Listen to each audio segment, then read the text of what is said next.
जोड़ गोरानो मेरे वंदना जी।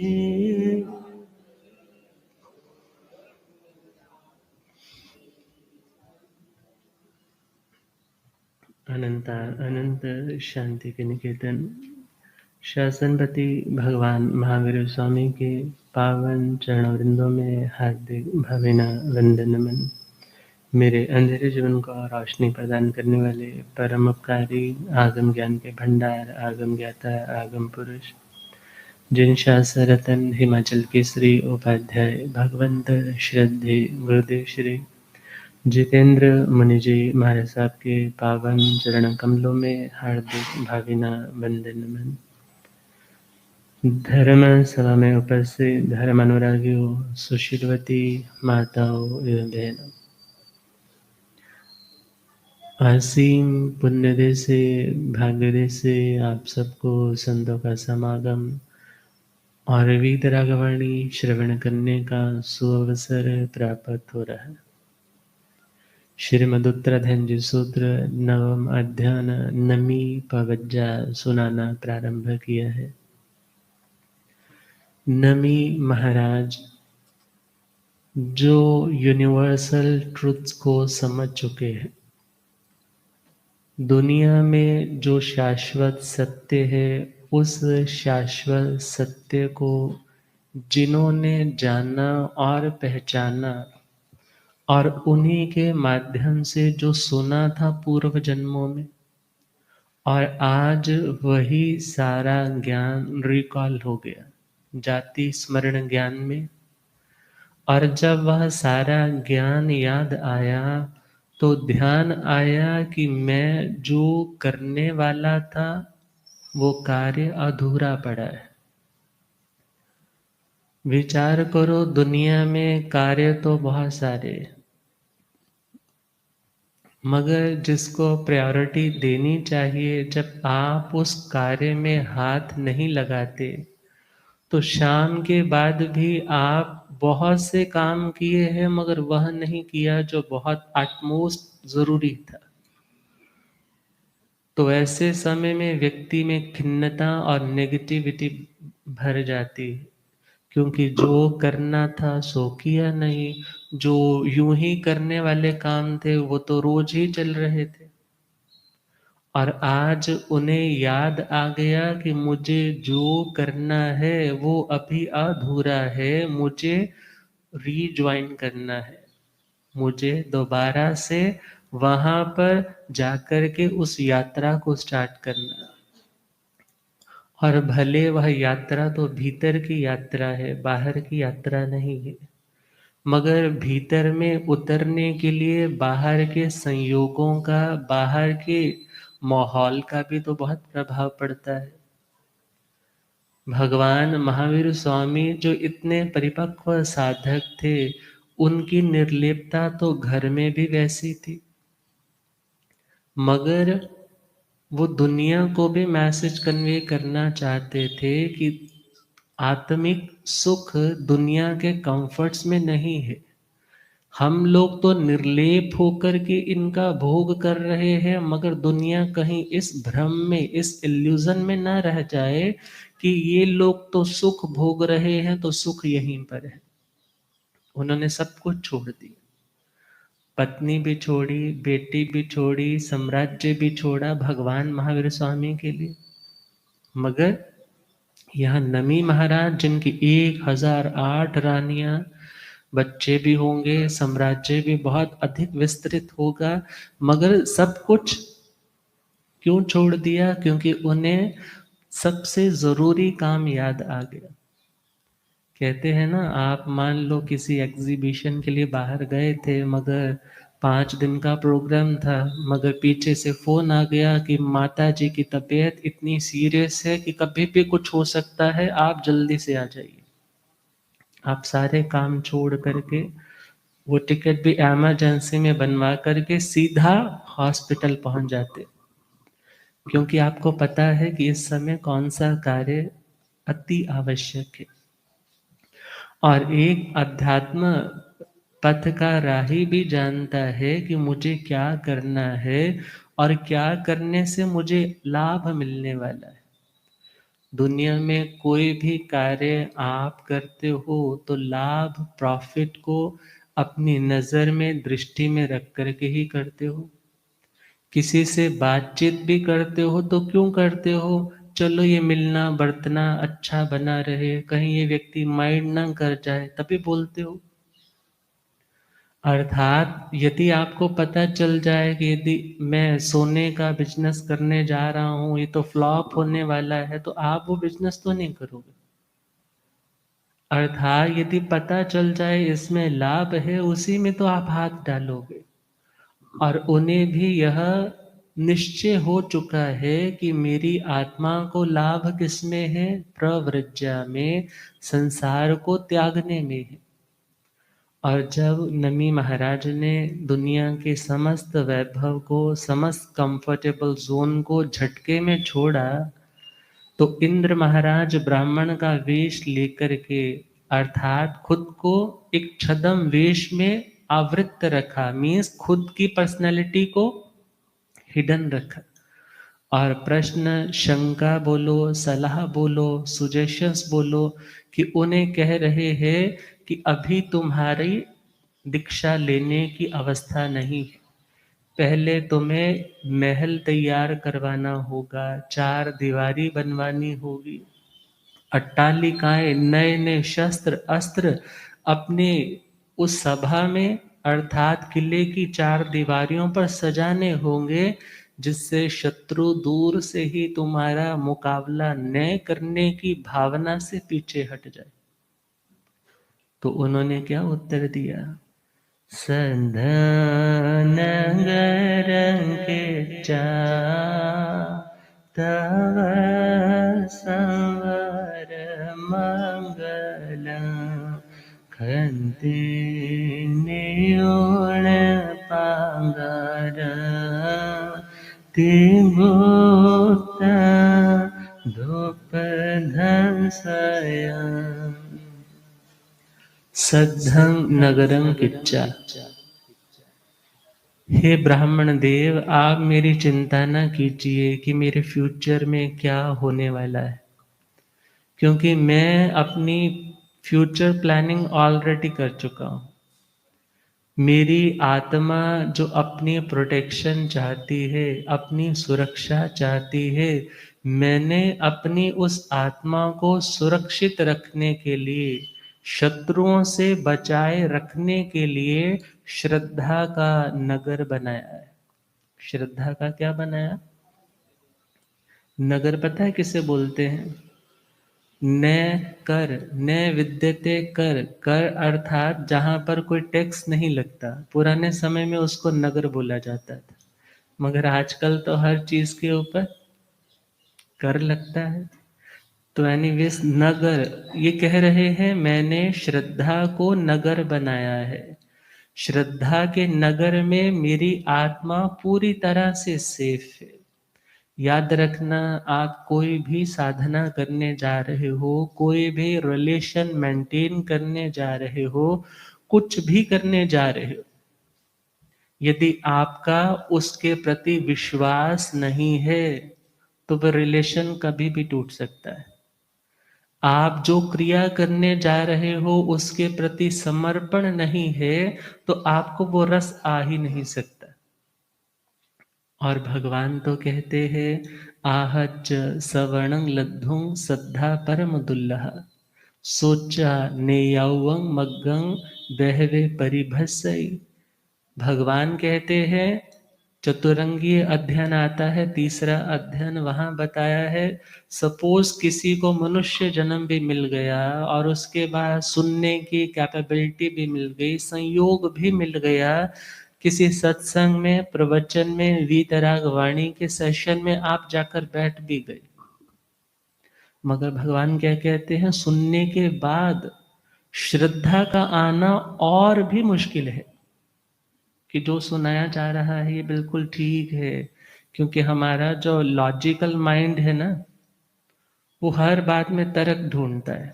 भगवान ने यह नहीं कहा कि तुम तर्क मत करो, भगवान तो कहते हैं कि तर्क की कसौटी पर कसने से हमारी प्रज्ञा निर्मल होती है। अर्थात जब हम एक लॉजिक के साथ उस बात को समझते हैं तो उस पर श्रद्धा भी मजबूत रहती है। मगर ध्यान देना होगा, हमारे ज्ञान का एक दायरा है, हमारी समझ का एक एक दायरा है, और जो चीजें हमारे दायरे के बाहर की है वहां हम तर्क भी नहीं कर सकते। तो कहा जो बात आपको बुद्धि गम्य हो, अर्थात आपकी बुद्धि जिसको ग्रहण कर पाए उसको बुद्धि से ग्रहण करो। जो बात तर्क करके, रीजनिंग करके आप सेटिस्फेक्शन फील करते हो, उसके लिए एक मर्यादित रूप से विनय पूर्वक आप तर्क भी करो। मगर जो बात आपके तर्क से भी ऊपर की हो, वहां हाथ जोड़ करके श्रद्धा से उसे स्वीकार करो। कारण वो साधन आज उपलब्ध नहीं है कि आप उसके ऊपर तर्क कर सको, उसको एक्सपेरिमेंटली वेरीफाइड कर सको। मगर जिन आत्माओं के पास निरावरण ज्ञान था, जो आत्माएं वीतराग थी, उन्हें क्या पड़ी थी किसी भी ऐसे ऊट पटांग सिद्धांत की स्थापना करने की। सब सिद्धांत यूनिवर्सल है, यूनिवर्सल ट्रुथ्स है। और याद रखना, तीर्थंकर भगवान कुछ नया बनाते नहीं है, बल्कि वो तो सब बताते हैं जो ऑलरेडी एग्जिस्ट करने वाली वस्तुएं हैं। वो तो बताते हैं इसकी ये नेचर है, इसका ये स्वभाव है, इसके साथ ये कॉम्बिनेशन होगा, ये रिएक्शन होगी, ये आउटपुट आएगा। क्रोध करोगे तुम्हारा भी नुकसान होगा, सामने वाला भी अशांत होगा, तो इसको तुम्हें त्यागना है। तुम्हारी नेचर क्या है, कर्म की नेचर क्या है, तुम्हें दोनों के नेचर को, स्वभाव को जानना है। और उसके बाद अपने पीस के लिए, अपनी शांति के लिए ज्ञाता और दृष्टा के भाव को स्वीकार करना। अब भगवान ने तो सब कुछ बता दिया, ये कर्म करोगे, महारंभ महापरिग्रह कुणिमाहार पंच इंद्रिय वध करोगे तो नरक में जाना पड़ेगा, जहाँ घोर यातना, बहुत ज्यादा टॉर्चर है। और यदि कुछ सराग संयम, संयमा संयम, अकाम निर्जरा या बाल तप करोगे तो कौन सी गति मिल सकती है? देव गति। अरे जहाँ की टिकट कटवाओगे उसकी अकॉर्डिंगली जो पेमेंट करोगे वहां का रिजर्वेशन हो जाएगा। और मनुष्य बनना है तो तुम्हें प्रकृति से बाय नेचर भद्र बनना पड़ेगा, भला बनना पड़ेगा, विनम्र बनना पड़ेगा, दयालु बनना पड़ेगा, ईर्ष्या जालसी के फैक्टर से ऊपर उठना पड़ेगा, गुणग्राही बनना पड़ेगा, यदि री अटेन करना चाहते हो मनुष्य भव को। और यदि त्रियंच, यदि पशु बनना है, बद्ध और बंधन में रहना है, भूख प्यास गर्मी को बिना इच्छा के पराधीनता में रह करके सहना है, तो भगवान ने उसका भी रास्ता बताया है कि तुम माया करो, छल कपट करो, बाहर से कुछ बनो, भीतर से कुछ बनो, और अलीक वचन दूसरे पर झूठा दोषारोपण लगाओ। अलीक वचन, खोटा तोल, खोटा माप करो, लेने के मीटर्स और रखो और देने के मीटर और रखो। भगवान ने सब बताया कि तुम्हें जो चाहिए, रास्ता बता दिया है, मगर चॉइस तुम्हारी अपनी है। भगवान ने अपना धर्म किसी पर थोपा नहीं है, किसी पर इम्पोज नहीं किया कि तुम ऐसा करो, बल्कि भगवान ने कहा कि यदि तुम शांति चाहते हो, मैंने शांति इस रास्ते पर चल करके पाई, तुम्हें शांति चाहिए तो तुम भी फॉलो कर सकते हो। और याद रखना, दुनिया में कोई भी व्यक्ति अपने गुर किसी को नहीं देता। सपोज आप बहुत बड़ा बिजनेस करने वाले हो, आपका समधी भी आकर के बोले जी मेरा काम तो फ्लॉप हो रहा है, आप मुझे अपना काम सिखा दीजिए, तो आप विचार करो आप अपने भीतर से कितने ऑनेस्ट रह पाओगे। फिर भी कुछ ना कुछ छुपा करके रखने की कोशिश रहेगी, अरे इसको सारा बताऊंगा तो मेरे को कौन पूछेगा। मगर भगवान ने एक भी बात, एक भी गुर, एक भी टैक्ट किसी से छुपाया नहीं। और जिस माध्यम से, जिस रास्ते से, जिस रूट से वो गुजरे, और वही रूट सबको बताया कि मुझे इस मार्ग पर चल के मोक्ष मिलेगा। अभी तो वह देह अवस्था में 4 कर्मों से रहित थे, तीर्थंकर बन गए, और मुझे इस मार्ग से ही शांति मिली है। तुम भी चलोगे तो तुम्हें भी क्या मिलेगी? शांति मिल जाएगी। और ध्यान रखना, धर्म श्रद्धा जब आती है, धर्म के प्रति जब श्रद्धा आती है तो व्यक्ति को मिलता क्या है, प्रॉफिट क्या होता है? लोग कह देते हैं ना, हम तो बहुत धर्मात्मा है, हम तो बहुत श्रद्धालु हैं, मगर श्रद्धा का मीनिंग क्या है? 29वां अध्ययन है श्रीमद् उत्तराधनजी सूत्र का, और वहां पर सम्यक पराक्रम करके अध्ययन है। और वहां भगवान से पूछा कि प्रभु, धर्म श्रद्धा से इस जीव को क्या मिलता है? पहले बड़ा संक्षिप्त सा हम धर्म के स्वरूप को समझे। धर्म वस्तु के स्वभाव को, उसके नेचर को भी बोलते हैं वत्तु सहावो धम्मो। और धर्म अस्तिकाय धर्म भी है, श्रुत धर्म भी है, और चारित्र धर्म भी है।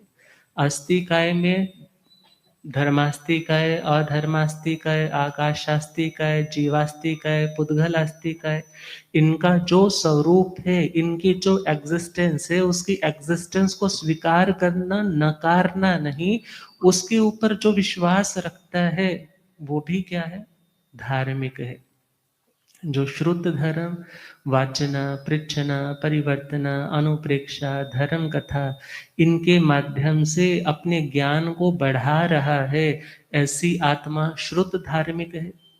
और जो आत्माएं आगार या अणगार, गृहस्थ का आचार या साधु का आचार पालन कर रहा है, वो चारित्र की दृष्टि से धार्मिक है। और जिसने इन्हें समझ लिया कि धर्म क्या चीज है, जिससे पहले तो हम धारण करते हैं, उसके बाद वो हमें धारण करता है। धर्म क्या चीज है? जिसे हम धारण करते हैं, उसके बाद वो धारण करता है।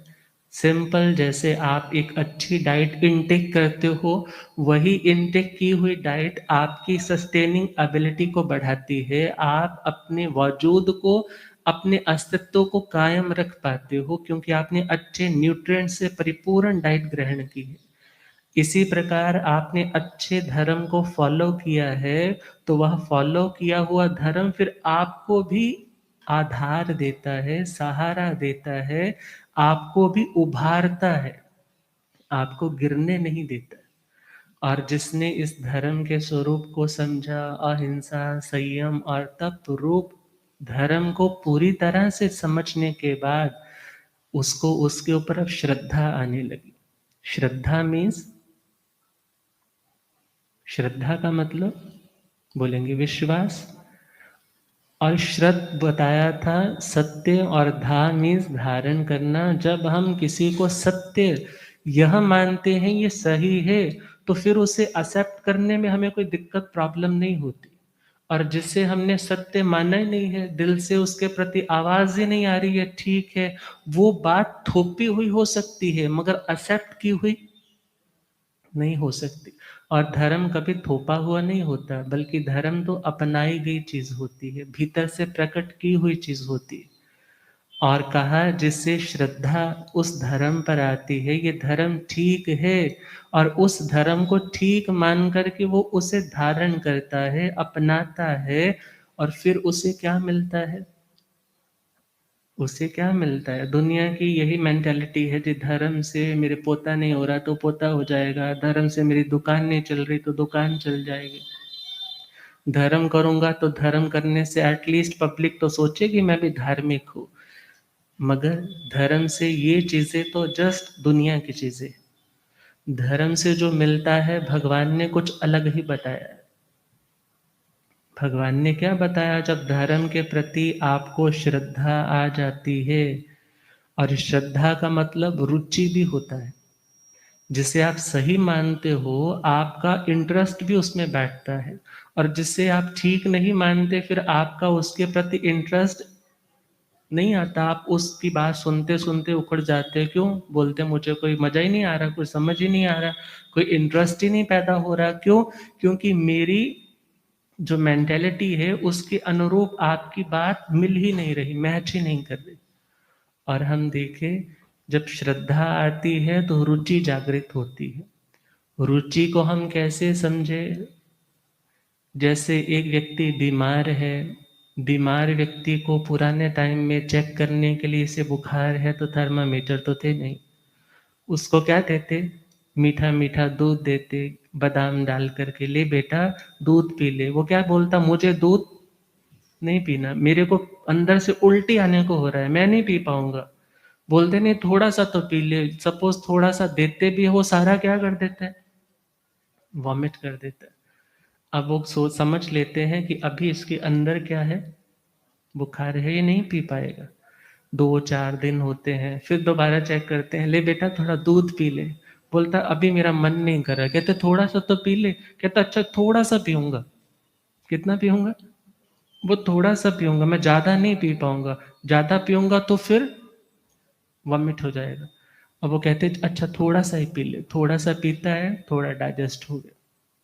फिर धीरे धीरे घर वाले, अब घर पर नहीं है, अब उसे भूख लगती है और जाकर के किचन में खोज करता है, छानबीन करता है कहाँ कौन सा सामान पड़ा। अब खुद बनाने लग जाता है कि मुझे भूख लगी है। और उधर से माँ आकर के बोलती है हम देते थे तो क्या बोलता था? मुझे स्वाद नहीं लग रहा, मुझे भूख नहीं लग रही। कहने लगा अब मैं क्या करूं, मुझे खाने के लिए अंदर से हो रहा है कि मैं जाकर के कुछ खाऊं। और यही कंडीशन, यही दशा होती है एक सम्यक दृष्टि और मिथ्या दृष्टि में।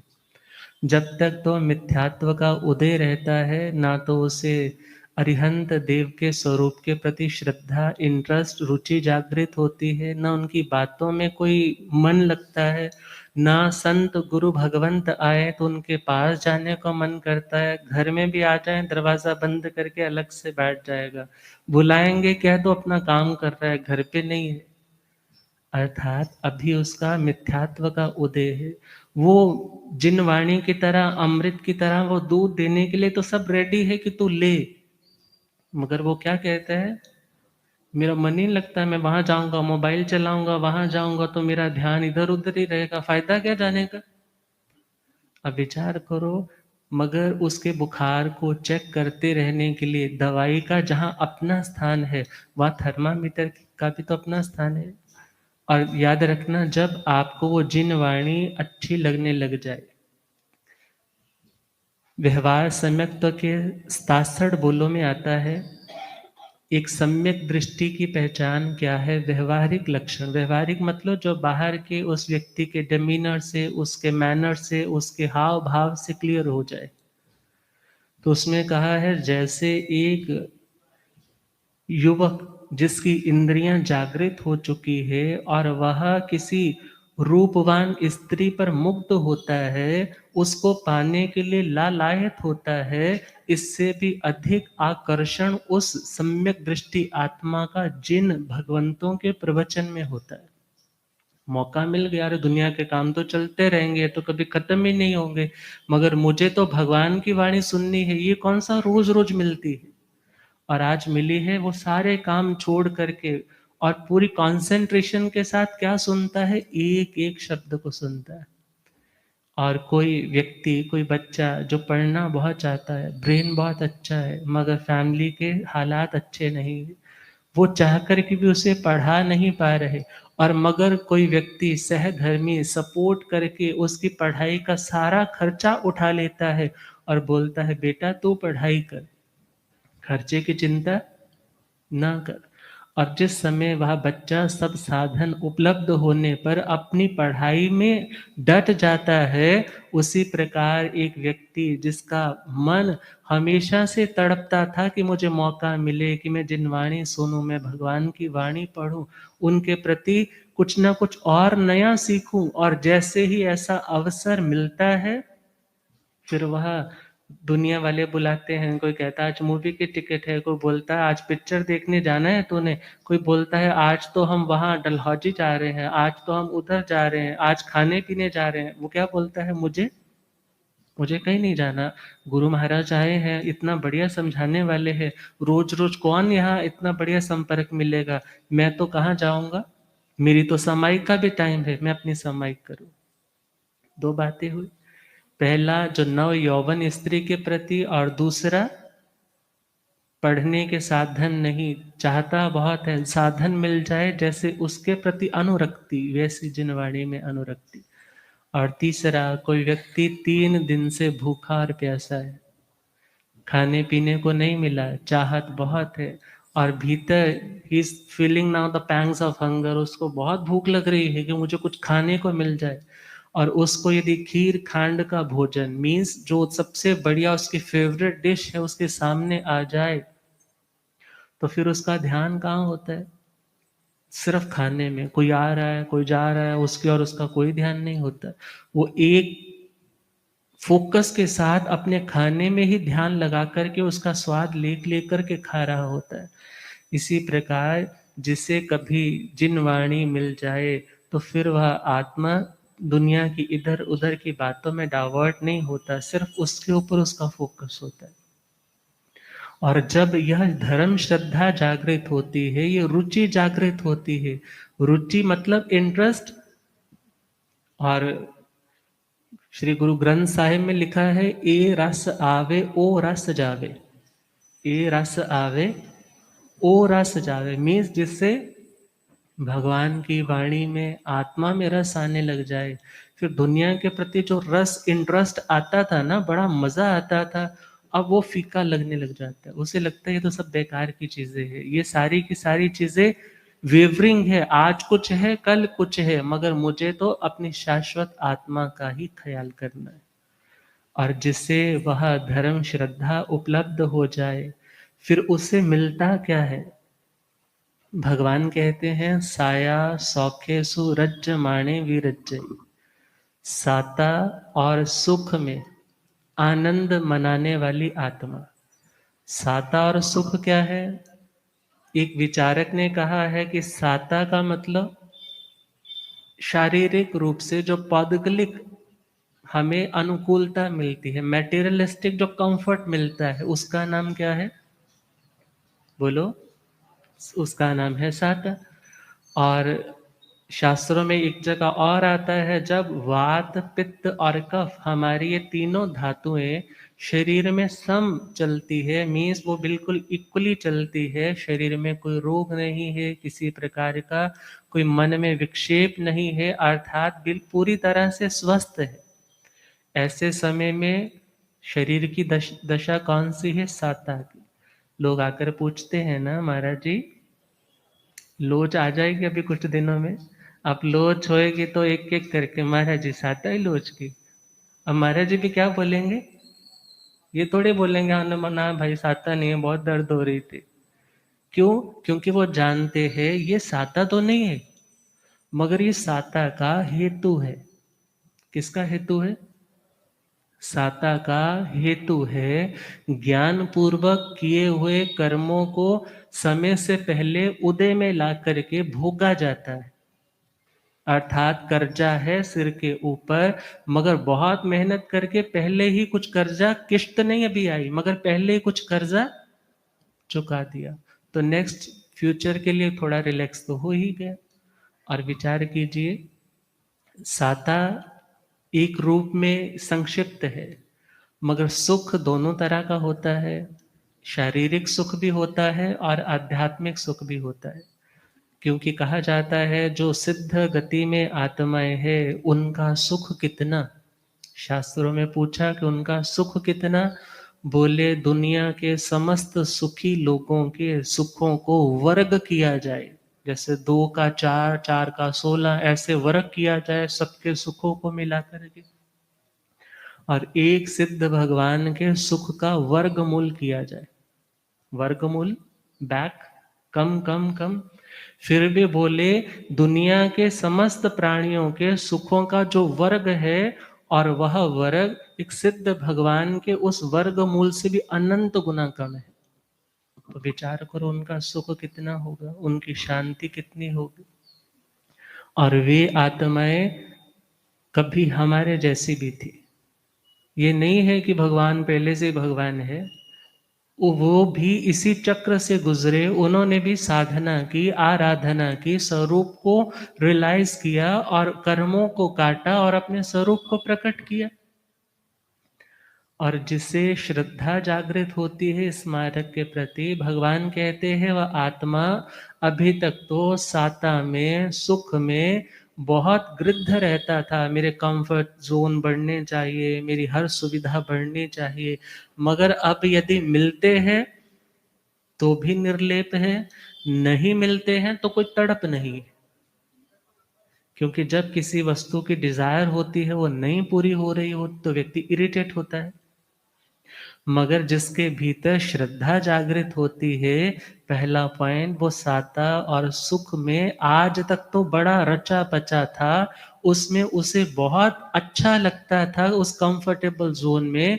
मगर सपोज आज उसके पास से वो सब साधन छिन भी जाए तो भी उसकी आत्मा शांत है। ये किसका फल है? किसका फल है? धर्म श्रद्धा। किसका फल है? धर्म श्रद्धा का मतलब ये नहीं है कि महाराज जी मेरे पास पहले तो कोठी थी, अब तो कोठी हो पता नहीं क्या हो गया, कोठी भी बेचनी पड़ गई, मैं इतना धर्म करता हूं, मेरी कोठी मेरी होते हुए भी आज दूसरे की हो गई।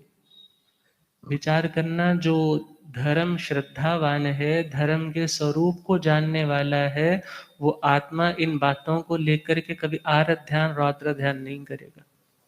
इतनी परिपक्वता आ जाती है।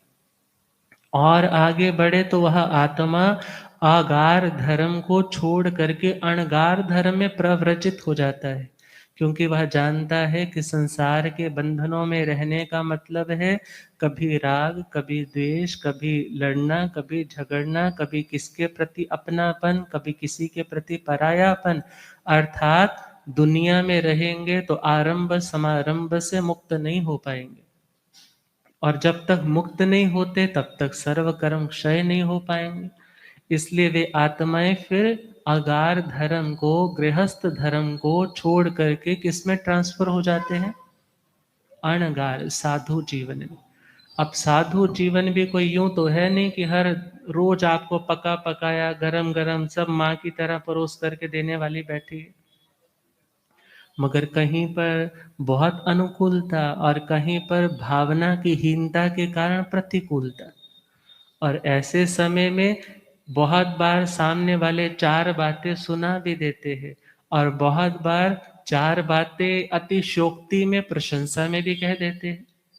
मगर भगवान क्या कहते हैं, जब एक अणगार अवस्था में आ गया साधु, ऐसे समय में यदि कोई सपोज छेदन भेदन भी करता है, छेदन भेदन भी करता है, छेदन का मतलब काटना, और भेदन का मतलब जैसे आप सिलाई लेकर के अपने चेक करते हो ना, वो अभी वो बारिशों के दिनों में क्या बनते हैं, वो जम्मू की लाइन में बड़े बिकते हैं, बड़े चेक करते हैं पक गया कि नहीं पक गया।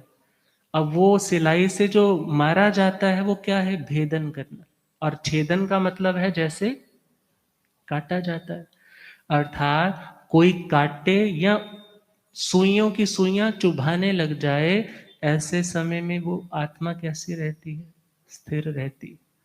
अर्थात ये धर्म श्रद्धा का एक बहुत ऊपर का रूप है, कि जब वास्तव में धर्म श्रद्धा, धर्म क्या, अपने स्वरूप को, अपने स्वभाव को जो जान चुका है, अब उस स्वभाव में ही रमण कर रहा है, और फिर दुनिया की कोई भी ऐसी प्रॉब्लम, ऐसी कंडीशन बनती है तो आत्मा खुद को शांत रख पाता है। अदरवाइज श्रद्धा के बिना किसी भी आत्मा में सस्टेनिंग एबिलिटी आ ही नहीं सकती। अर्थात यदि रोग प्रतिरोधक क्षमता है तो रोग के कीटाणु भले कितने ही हो, आजकल वैक्सीनेशन हो रही है, रोग के परमाणु कितने भी हो, आपके अंदर इम्यूनिटी अच्छी है तो वह रोग के परमाणु आपका कुछ भी बिगाड़। इसी प्रकार जब धार्मिक इम्यूनिटी आपकी है, स्ट्रांग है, बाहर की प्रतिकूलताएं कितनी भी मिले तो भी आपकी आत्मा आहत नहीं होगी। आरत रौद्र ध्यान करके उस व्यक्ति को बद्दुआएं नहीं देंगी, बल्कि क्या सोचेंगी, मेरे कर्म क्षय हो रहे हैं, मेरी आत्मा रिलैक्स हो रही है, मेरी आत्मा कर्मों से निश्चय स्वरूप से अलग है, मुझे किसी के प्रति कोई अशुभ चिंतन नहीं करना। कामदेव श्रावक का श्रीमद् उपासक दशांग सूत्र में बहुत सुंदर वर्णन आता है। जिनकी प्रशंसा स्वयं भगवान महावीर स्वामी ने साधु साध्वियों के सामने की कि एक श्रावक में इतनी दृढ़ता है तो एक साधु साध्वी में तो कितनी होनी चाहिए। घटना क्या घटी, चंपा नगरी में भगवान पधारे, पूर्ण भद्र चैत्य उपवन में पधारे, और वहां के जो समृद्ध सेठ है कामदेव, जिनके पास बहुत संपत्ति है, कोई कमी नहीं है, बहुत बड़ा व्यापार है, कोई कमी नहीं है, मगर भगवान के चरणारविंदों में पहुंचे, वाणी सुनी, और वो सुनने से, उस श्रवण से चिंतन पैदा हुआ, और चिंतन ने क्या कहा कि अब बहुत कर लिया दुनिया का, अब कुछ आत्मा का भी करके देखो। 12 व्रतधारी प्रतिमाधारी श्रावक बन गए और पौषधशाला में आकर के पौषध लेकर के बैठे हैं, और पहला ही दिन है, पहली ही रात है, आज व्रत ग्रहण किए हैं, और उधर से एक मिथ्या दृष्टि देवता उनकी परीक्षा करने के लिए, उनको कष्ट पहुंचाने की दृष्टि से पहुंचा और पिशाच का रूप धारण कर लिया। बहुत, जिसको सिंपल लैंग्वेज में बोल ले तो बहुत हॉरिबल सा दिख रहा है, बहुत क्रूर उसका चेहरा है, आवाज बड़ी उसकी भयानक है, और हाथ में तलवार है। 1 2 3 बार कहा कि हे कामदेव, तूने आज जो व्रत अंगीकार किए हैं उनको भंग कर दे, उनको तोड़ दे, अपनी श्रद्धा को छोड़ दे, तो मैं तुझे जीवन दान दे दूंगा, और यदि तूने ना छोड़ा तो इस तलवार से तेरे टुकड़े टुकड़े कर दूं। मगर कामदेव श्रावक अपनी श्रद्धा में, आस्था में दृढ़ है, शांत रहे, और वह व्यक्ति लब्धि का धारक वो देव, उसने उस शरीर के टुकड़े टुकड़े कर दिए, रक्त इत्यादि भी बहा, खून भी बहा, वेदना भी हुई, मगर वो क्या जानते हैं कि मेरी आत्मा अछेद्य है, अभेद्य है, मेरी आत्मा शस्त्र से कटने वाली नहीं। और देव माया थी, दोबारा से उनका शरीर कंप्लीट कर दिया, मगर वो फिर भी स्थिर होकर के बैठे हैं, मानो वो क्या कह रहे हैं, जिन देव तेरे चरणों में मुझे ऐसा दृढ़ विश्वास हो, जिन देव में चरणों में मुझे ऐसा जीवन समरने, हे प्रभु मुझे एक तेरी आस हो, जीवन समरने, हे प्रभु मुझे एक तेरी। अब ऐसे उपसर्ग में, ऐसे कष्ट में भी उनकी आत्मा स्थिर है। परिस्थितियां कितनी भी विकट क्यों ना बन गई, मगर मन स्थिति अभी भी उनकी स्टेबल है। अब उस देव ने दूसरी परीक्षा, हाथी का रूप धारण करके, जो मदमस्त है, उन्मत्त है, और आकर के कहने लगा, हे कामदेव, तुझे अपना धर्म छोड़ना तो योग्य नहीं है, मगर यदि तू अपने उस धर्म को नहीं छोड़ता तो तुझे अपनी सूंड में पकड़कर आकाश में उछालूंगा, और तू इतनी ऊपर से जब नीचे गिरेगा तो तेरा शरीर वेदना से कराह उठेगा।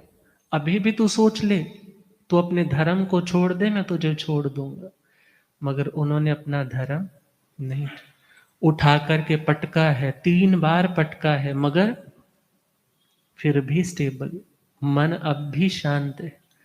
तीसरी परीक्षा, सांप का, विषैले सांप का रूप धारण करके पास आए और कहने लगे वो देव कि यदि तू अपने धर्म को नहीं छोड़ेगा तो मैं तेरे 3 बार तुझे लपेट करके तेरी छाती पर डंक लगाऊंगा, तुझे महावेदना होगी। अभी भी ऑप्शन है, अपने धर्म को छोड़ दे। मगर उन्होंने शांत भाव से सुना। उस देव ने वैसा ही किया, विकराल रूप सांप का बनाया, जिसकी आंखों में खून दौड़ रहा है, क्रोध के आवेश में है, और अपनी लपलपाती उस डंक रूपी जिह्वा से उसकी छाती पर डंक लगाने लगे। बहुत वेदना हो रही है, मगर वो आत्मा क्या सोच रही है कि हे आत्मा, कर्म बांधे थे सो आज ऐसा हो रहा है। किसी के प्रति कोई द्वेष करने से ये आत्मा बंधन से मुक्त नहीं, बल्कि नए कर्म और बांध लेगी। अपने स्वरूप की आराधना करो, किसी के प्रति किसी भी प्रकार का द्वेष मत करो। विचार करो, एक छोटा सा मच्छर समाय के लोगस के ध्यान में भी काट जाए ना, तो क्या होता है? ये कम वक्त पता नहीं कहां से आ गए।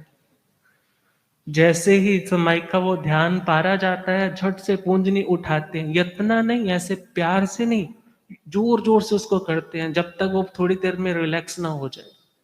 विचार करो, जिनके अंदर इतनी श्रद्धा, इतनी धर्म के प्रति रुचि होती है, फिर बाहर का उपसर्ग आता है। यदि असह्य है तो पारने का भी विधान है, मगर जो महासत्वशाली साधक है, फिर वे उस कष्ट से घबराते नहीं। और आज इतना बड़ा उपसर्ग आया, मगर वे अभी भी स्टेबल है। और भगवान कहते हैं, कोई छेदन करे, कोई भेदन करे, भले सुख या दुख के संयोग आए, वे आत्मा इतनी शांत बन जाती है कि महाकर्मों की निर्जरा करके फिर वे आत्माएं अव्ययवाद, मीन्स जिसमें कोई बाधा ना पड़े, ऐसे आध्यात्मिक सुख को प्राप्त करने वाली बन जाती। और लास्ट में वो देवता हार मान बैठा, चरणों में झुक बैठा, कहने लगा, हे कामदेव, तुझे धन्य है, धन्य है तेरी साधना को, धन्य है तेरी श्रद्धा को। ये दृढ़ता सभी आत्माओं में होनी चाहिए। और इतना कह करके वह चला गया। मगर ये स्टोरी हमें क्या बता रही है? दुनिया में जो लोग धर्म को स्वार्थ पूर्ति का की मानते हैं ना, चाबी, तो ये काम नहीं बना, मुझे तो इस धर्म पे बहुत श्रद्धा है, मेरा ये काम नहीं बना। मगर धर्म श्रद्धा हमारे दुनिया के स्वार्थों को पूर्ण करने का कोई कटघरा नहीं है, जहां आप दलीलें देने लग जाओ, मैंने धर्म श्रद्धा की, मुझे ये नहीं मिला। और भगवान कहते हैं, धर्म श्रद्धा से कर्म कटते हैं, धर्म श्रद्धा से आत्मा को उस मार्ग पर चलने की कैपेबिलिटी मिलती है, उसके भीतर एक सस्टेनिंग एबिलिटी आती है कि मैं जिस मार्ग पर चल रहा हूं, मुझे उसके ऊपर धैर्य के साथ, स्थिरता के साथ चलना है, कदमों को डगमगाने नहीं देना। और जिसकी श्रद्धा मजबूत है ना, फिर सामने वाले कितने परिशह उपसर्ग आ जाए, जिसकी आत्मा ने स्वयं को श्रद्धा के नगर में प्रोटेक्ट रखा है, फिर उसे बाहर के किसी निमित्त या शत्रु से घबराने की जरूरत नहीं। और हमें भी क्या भावना हमेशा भानी है, ओ ऐसी आत्मा हो बलवान, मेरा मन कदे विडोले ना। ओ ऐसी आत्मा हो बलवान, मेरा मन ओ खुद पर हो ऐसा विश्वास, किसे दा आसरा टोले ना। ओ खुद पर हो ऐसा विश्वास, किसे दा मेरा मन कदे विडोले ना, मेरा मन कदे विडोले ना, मेरा मन कदे विडोले ना, मेरा मन। हो ऐसी आत्मा हो बलवान, मेरा मन हो ऐसी आत्मा हो बलवान, मेरा मन। ओ राह विच ऊंचे पर्वत आवण डूंगिया गारां दिल दहलावन राह विच ऊंचे पर्वत आवण डूंगियां गारां दिल दहलावण सागर ठाठा मार डरावण खावे ना वच कोले ना हो ऐसी आत्मा हो बलवान मेरा मन हो ऐसी आत्मा हो बलवान मेरा मन ओ अपना दुख देख ना रोवे दुखिया देख दुखी चट होवे अपना दुख देख ना रोवे दुखिया देख दुखी चट उपर हित प्राणा तो हाथ धोवे मुँह उफ तक बोले ना हो ऐसी आत्मा हो बलवान मेरा मन हो ऐसी आत्मा हो बलवान ओ सीधे रस्ते जे मन चले नेक कमाई बन्ने पल्ले सीधे रस्ते जे मन चले नेक कमाई बन्ने उजे दुख हस हस सरते चले जीवन कदे विरोले ना हो ऐसी आत्मा हो बलवान मेरा मन हो ऐसी आत्मा हो बलवान मेरा मन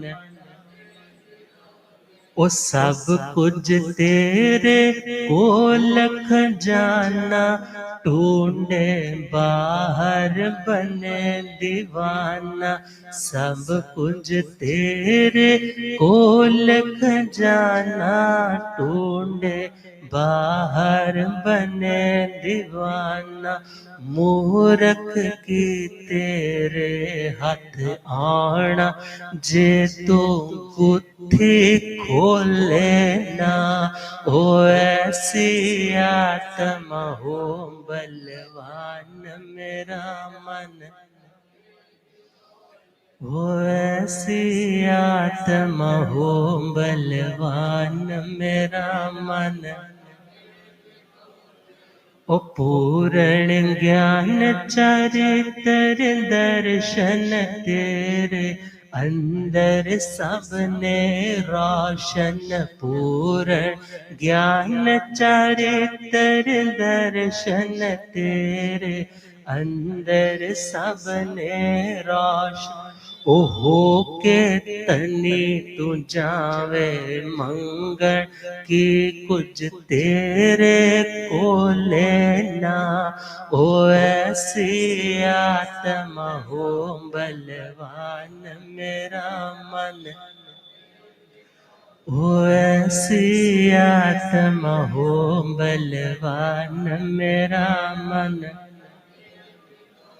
ओ रहना नरका तो जे दूर करने कर्म विमल जे चूर रहना नरका तो जे दूर करने कर्म विमल जे चूर ओ निरपराधी ते बण शूर चलावी बम्बद गोले ना ओ ऐसी आत्मा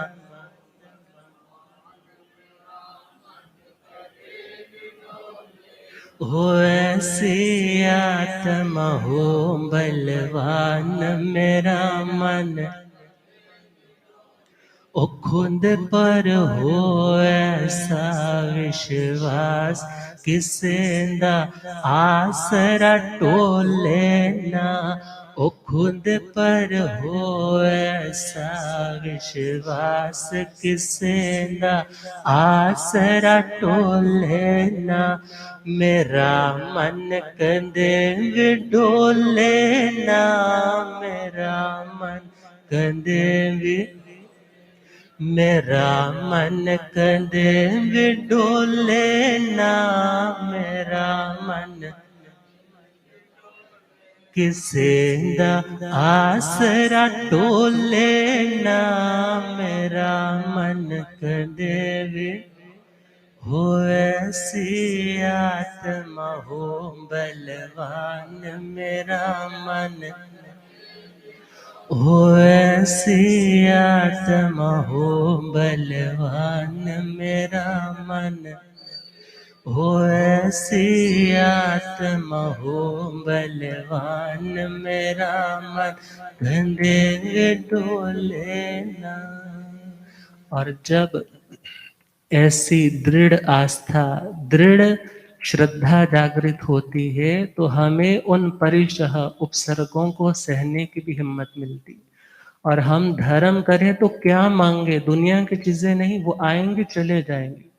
क्या मांगना कि हे प्रभु मैं हर परिस्थिति में स्टेबल रह सकूं, हर कंडीशन में अपनी मनस्थिति को इक्वेनिमिटी में रख सकूं। तब इसके प्रसंग में और जो वर्णन आएगा, समय थोड़ा अधिक हो गया। भजन कंप्लीट करना इसलिए जरूरी था, गुरु जी का फेवरेट भजन है और गुरुदेव कहा करते हैं इस भजन में बहुत सार है, और वो सार यदि हमारे भी हृदय में आ जाए तो हमारी आत्मा भी उस मार्ग पर दृढ़ता से बढ़ पाए। इन्हीं भावों के साथ अब पूज्य श्रद्धेय